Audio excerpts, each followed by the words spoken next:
இன்னைக்கு நம்மள நிறைய பேர் சந்திக்கிற பிரச்சனை என்னன்னா, உடல் எடை அதிகரிப்பு. உடல் எடை அதிகமாகிறதுனால நம்ம உடம்புல நிறைய நோய்கள் வர வாய்ப்புகள் அதிகமாகுது. இந்த உடல் எடை அதிகரிப்பு அப்படிங்கிறது வெறும் ஒரே நைட்ல நடக்கிறது கிடையாது. உடல் எடை அதிகரிப்பு ஏற்படுறதுக்கு சில பழக்கவழக்கங்கள்னால மெதுவா உடல் எடை அதிகரிக்குது. இந்த பொதுவான பழக்கவழக்கங்கள் என்னென்ன அப்படின்னு அடையாளம் கண்டு அத நிவர்த்தி செய்றதன் மூலமா, நம்மளோட உடல் எடையை கட்டுக்குள் வச்சு, அழகான உடல் தோற்றத்த நம்ம கொண்டு வர முடியும். அது என்னென்ன அப்படிங்கிறத பத்தி தான் நாம இந்த வீடியோல பார்க்க போறோம். Hi hello friends! வணக்கம் அண்ட் வெல்கம் டு தேன் மிட்டாய் யூடியூப் சேனல். காலை உணவை தவிர்த்தல். உடல் எடையை குறைக்க நினைத்து நம்ம பண்ற மிகப்பெரிய தவறு என்ன அப்படின்னா, மார்னிங் பிரேக்ஃபாஸ்ட தவிர்க்கிறது. காலை உணவை தவிர்க்கதால நம்ம அதிகமான பசிய தாங்கிட்டு இருப்போம். அப்போ அடுத்த நேரம், அதாவது மதிய உணவை சாப்பிட போகும்போது நம்ம அதிகமான பசியோட இருக்கிறதுனால உணவை சேர்த்து சாப்பிட்டுடுவோம். அதனால இது உடல் எடையை அதிகமாக்குறதுக்கு ஒரு காரணமாகுது. அதனால காலை உணவை தவிர்க்காம புரதம் மற்றும் ஆரோக்கியமான கொழுப்புக்கள், நார்ச்சத்து, அது மாதிரி அதிகமான சத்துக்கள் நிறைந்த சமச்சீரான காலை உணவோடு உங்களோட நாளை தொடங்குறது ரொம்பவே நல்லது. அடுத்ததா நாம பார்க்க போறது ஸ்நாக்கிங். அதாவது அப்பப்போ நொறுக்கு தீனிகளை சாப்பிடுறது.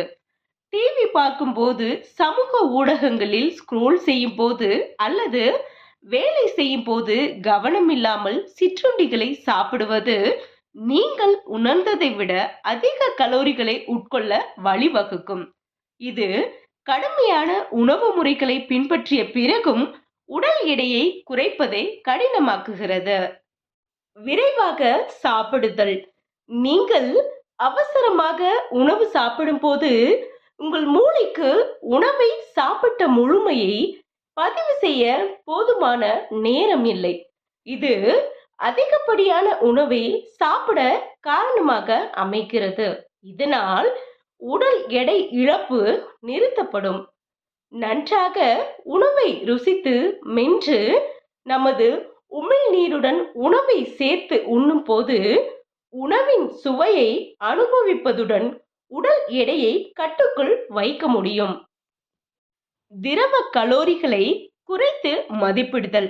நாம எடுத்துக்கிற ஜூஸ், கூல்ட்ரிங்க்ஸ், ஆடம்பரமான காஃபிகள், சில ஸ்மூத்திஸ் மாதிரி திரவ உணவுகள்ல கலோரிகள் அதிகமாக இருக்கும். ஆனா வயிறு முழுமையாக உணராமல் போகலாம். இது போன்ற மறைக்கப்பட்ட கலோரி உணவுகள் உடல் எடையை எளிதில் அதிகரிக்க வழிவகுக்கும். தண்ணீர், மூலிகை தேநீர், பிளாக் டீ மாதிரி ஆரோக்கியமான சுவையான பானங்களை நாம விரும்பி எடுத்துக்கிறதுனால நம்மளோட உடல் எடை அதிகரிக்காம நாம பாதுகாக்கலாம். உங்களுக்கு ஜூஸ்கள் சாப்பிடுறது ரொம்பவே பிடிக்கும் அப்படின்னா, கலோரிகள் கம்மியா இருக்கிற மாதிரியும் அதுல இனிப்புகள் அதிகம் சேர்க்காதபடியும் நீங்க தாராளமா ஜூஸ்களை எடுத்துக்கலாம். போதுமான தூக்கமின்மை. தூக்கமின்மை பசி மற்றும் மனநிறைவை கட்டுப்படுத்தும் ஹார்மோன்களை சீர்குலைக்கிறது. இது அதிக கலோரி உணவுகளுக்கான பசி மற்றும் பசியை அதிகரிக்கிறது. ஒவ்வொரு இரவும் 7 முதல் 9 மணி நேரம் தரமான தூக்கத்தை இலக்காக கொண்டு நிலையான உறக்க நேர வழக்கத்தை அமைக்கலாம். அடுத்ததா நாம பார்க்க போறது அழுத்த உணவு. அதாவது நாள்பட்ட மன அழுத்தம் உணர்ச்சிகரமான உணவுக்கு வழிவகுக்கும். பெரும்பாலும் அதிகமான மன அழுத்தம் உள்ள நேரத்தில் நமக்கு அதிகமாக பசி உணர்வு இருக்கும். இது போன்ற நேரங்களில் நமக்கு அதிகமான உணவை சாப்பிட தோன்றும். பெரும்பாலும் இது போன்ற நேரங்களில் அதிக கலோரி கொண்ட உணவுகள் ஆறுதல் உணர்வை அளிக்கும். கார்டிசோல் போன்ற அழுத்த ஹார்மோன்கள் கொழுப்பு சேமிப்பை ஊக்குவிக்கும். குறிப்பாக அடிவயிற்று பகுதியில் இழக்க மிகவும் பிடிவாதமான கொழுப்பாக மாறிவிடும். இது போன்ற நேரங்களில் யோகா, தியானம் மற்றும் ஆழ்ந்த சுவாசம் போன்ற மன அழுத்த மேலாண்மை நுட்பங்களை பயிற்சி செய்யலாம். மேலும் ஆரோக்கியமான சிற்றுண்டி விருப்பங்களை கையில் வைத்துக் கொள்ளலாம். என்ன ஃப்ரெண்ட்ஸ், இந்த பதிவு உங்க எல்லாருக்கும் பயனுள்ளதா இருக்கும் அப்படின்னு நான் நம்புறேன். இந்த டிப்ஸ் உங்க எல்லாருக்கும் யூஸ்ஃபுல்லா இருக்கும் அப்படின்னு நீங்க நினைச்சீங்கன்னா உங்க குடும்பத்துக்கும் உங்க ஃப்ரெண்ட்ஸுக்கும் இதை ஷேர் பண்ணுங்க.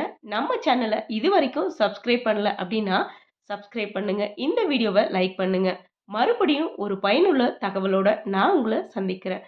நன்றி, வணக்கம்.